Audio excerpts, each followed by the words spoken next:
what kind of loop they use, so oh my god. Alright guys, so for tonight I have something for you. First of all, there's this vendor called Blinq. So what I learned about these people are that they take a lot of returns and they refurbish them and then they sell them for cheap. But you know, a lot of these people, they're more like a branded version of people doing Amazon return boxes and just you know, pick things out and kind of look at it. If nothing is wrong, then they're just gonna sell it right back. So you can see that this is the receipt. I cut out the stuff that I don't want you to see. So the listing go on live August 6th. I jumped for it August 18th. I just got it tonight. I do buy ID80. Yeah, so it is, that's what it is, and it says condition is used, very good. This keyboard is actually being sold at near 150, but I got it for 93 plus tax. So it's pretty cool. But now, as soon as I pay for the listing, what I learned online is that their reputation is only so-so.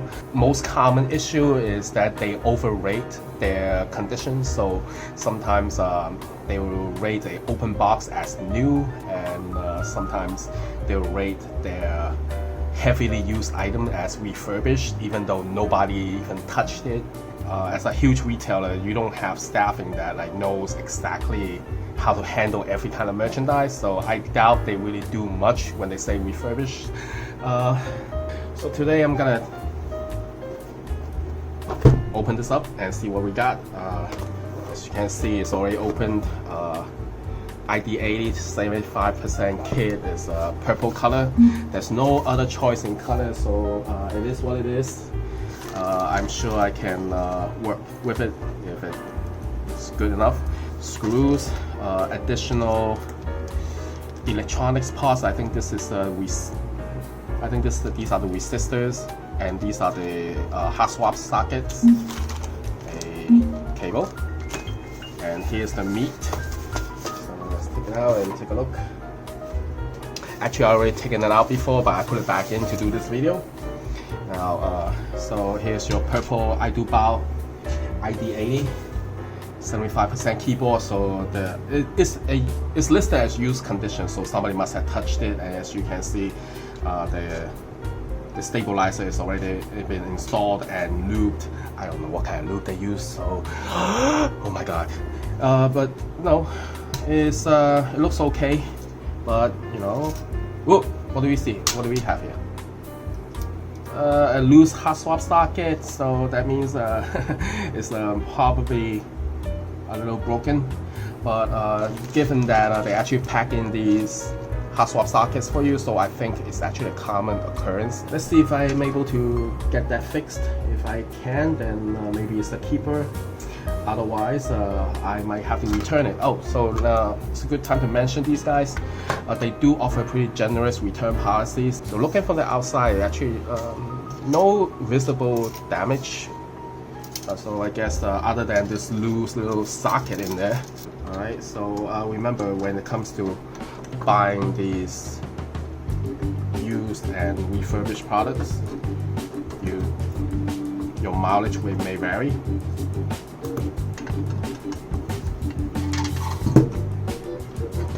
The hot swap socket already came off. Now I can tell what's going on now. Look at these solder balls, like how it beats up on the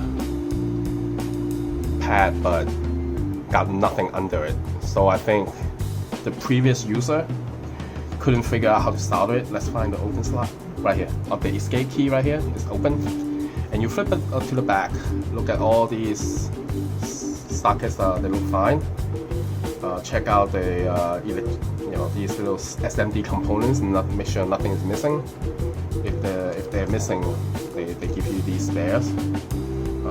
There's a this looks like an additional LED slot, so if these are not bright enough for you, you can solder it here. However,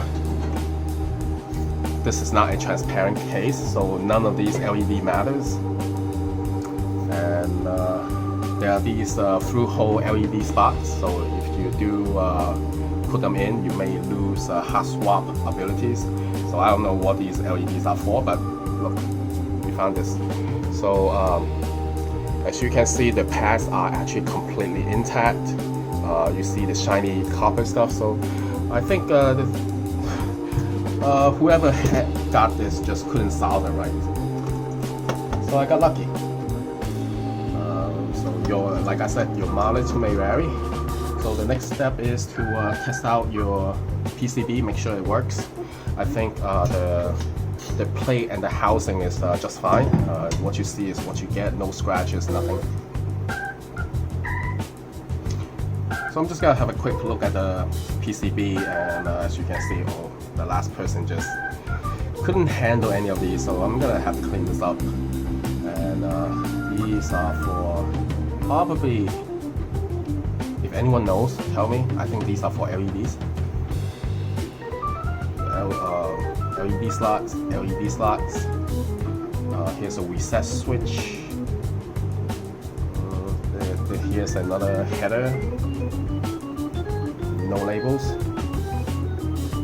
Yeah, one thing about the mechanical keyboard community is that none of these designs are well documented. It's like you try to figure this out yourself. But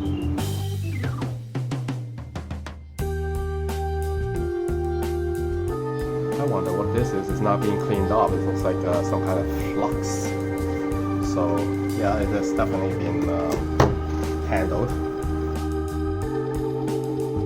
I might even take off these stabilizers and reinstall my own.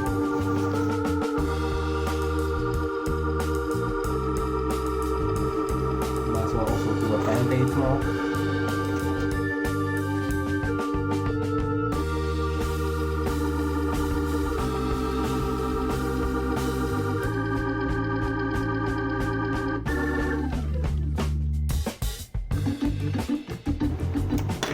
Since this is a hot swap board, it actually might be easier if you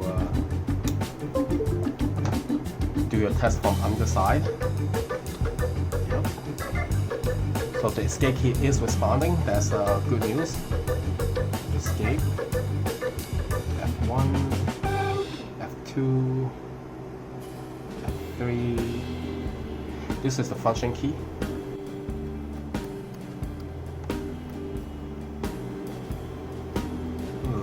So this one looks like it's been soldered on, but it's been soldered on very poorly. Look at that.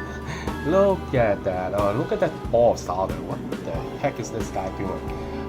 Yeah, I think this is. I think the last guy just ruined these things. So I'm going to fix this. It's not that hard.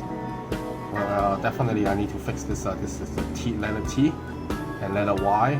Look at this solder, it's like terrible. It's terribly done. The guy is like not hot enough solder, and that's why it has this balling out of this thing. But I will fix this. And I think the reason this is happening is that from the factory, it looks like they're using lead-free solder, so it's not sticking to some of that.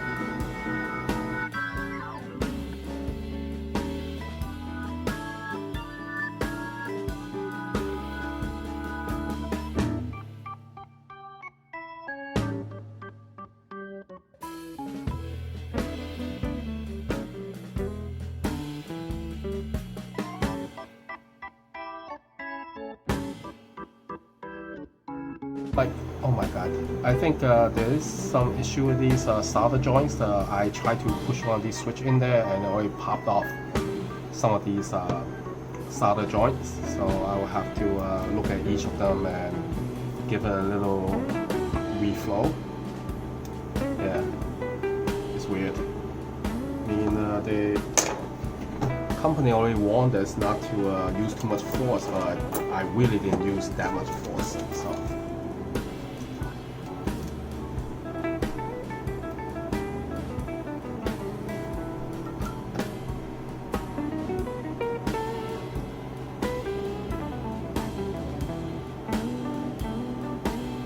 Stuck right away.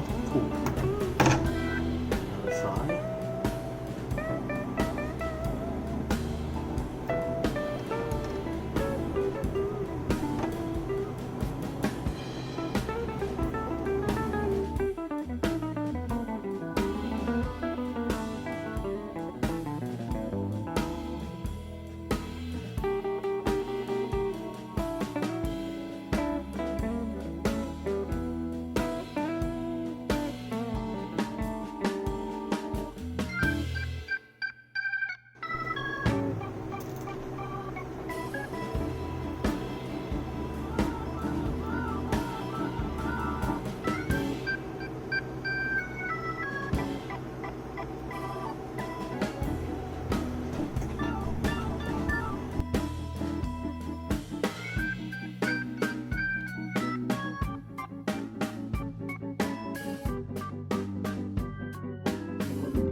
Close to enough.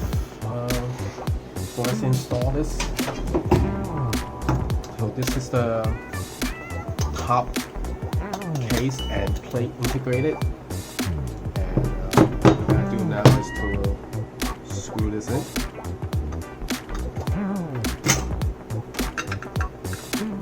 Just watch out for all the screw holes.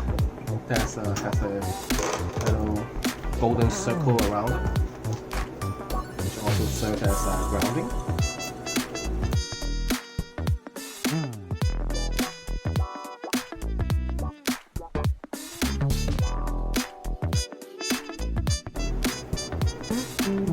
Nice.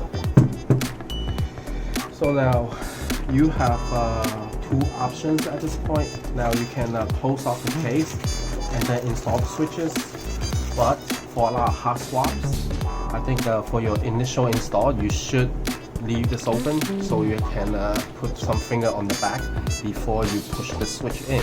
Otherwise, if all these solder was not strong enough, it may pop the socket out, and then in a good case, it just comes right off clean. Then you can you will need to open it back up and solder it back in, and then install it again. In the bad case, it takes out the whole pad. Then you need to do some PCB repair. It's gonna be a lot of work, and basically you don't want to do that. So keep this open so that you can install the switches in the back with some pressure on the socket itself.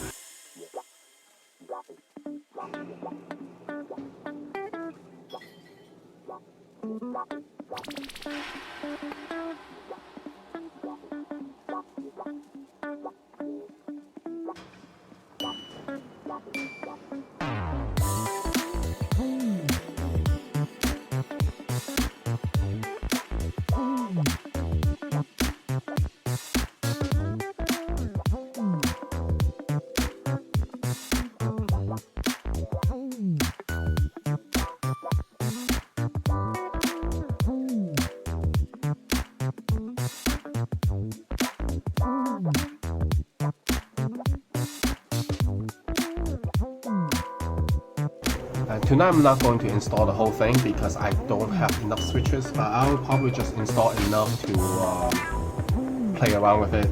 So you see me doing this.